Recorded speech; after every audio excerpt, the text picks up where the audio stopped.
देशों के दौरे किए, हजारों करोड़ रुपए टैक्स पेयर का खर्च हुआ। मीटिंग कीजिए, नारियल पानी पीजिए, झप्पी लीजिए, लेकिन सवाल ये कि इस सब का रिजल्ट क्या निकला। बांग्लादेश, चाइना, नेपाल, भूटान, टर्की, मालदीव्स सभी देशों के साथ रिश्ते खराब हो गए। डोनाल्ड ट्रंप के लिए तो पॉलिटिकल कैंपेन तक कर डाली।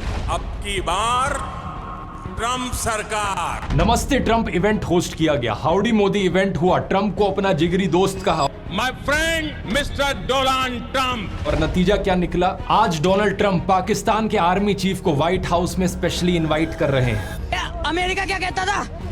क्या हो तुम? आज हम कहते तू क्या है बे? क्या तमाचा मारा है जयशंकर ने, क्या करारा जवाब दिया। वो देखो कितने स्टाइल में काले चश्मे पहन लिए, धिच्चिक धिच्चिक साउंड इफेक्ट्स आएंगे और हो गई बस। यही फॉरेन पॉलिसी है देश की। नमस्कार दोस्तों, साल 2008 मुंबई के 26/11 आतंकी हमले के बाद यूएस प्रेसिडेंट बराक ओबामा कहते हैं India has the right to self defence. बड़े साफ शब्दों में उनका कहना था कि भारत को आतंकियों को टारगेट करने का अधिकार है।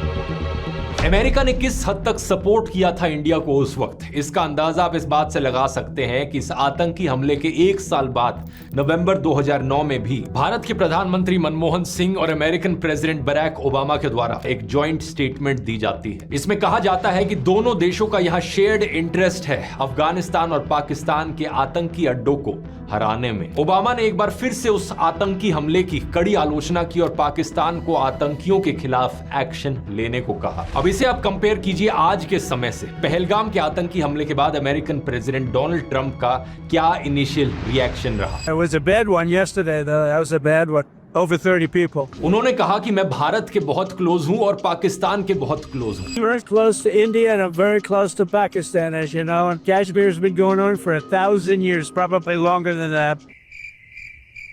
But they'll get it figured out one way or the other. I'm sure that is. जरा सोचकर देखो ये स्टेटमेंट कितने अलग अलग लेवल्स पे गलत है। पहली बात, पाकिस्तान और भारत का बंटवारा 1947 में हुआ था। यहाँ ये कहना कि लड़ाई 1500 सालों से चल रही है, इसका क्या तुक बना। दूसरी बात, इस आतंकी हमले की जिम्मेवारी एक पाकिस्तानी आतंकी ग्रुप TRF ने ली थी। इसके बावजूद भी पाकिस्तान को कंडेम करने की बजाय ट्रंप ने एक सिंगल ब्रेथ में भारत और पाकिस्तान की बात की कि वो दोनों देशों के करीब है। इस तरीके की न्यूट्रल स्टेटमेंट सुनना बड़ी ही हैरान कर देने वाली चीज है, स्पेशली अगर आप इस चीज को कंसीडर करो कि प्रधानमंत्री मोदी ने डोनाल्ड ट्रंप को कितना मनाने की कोशिश की।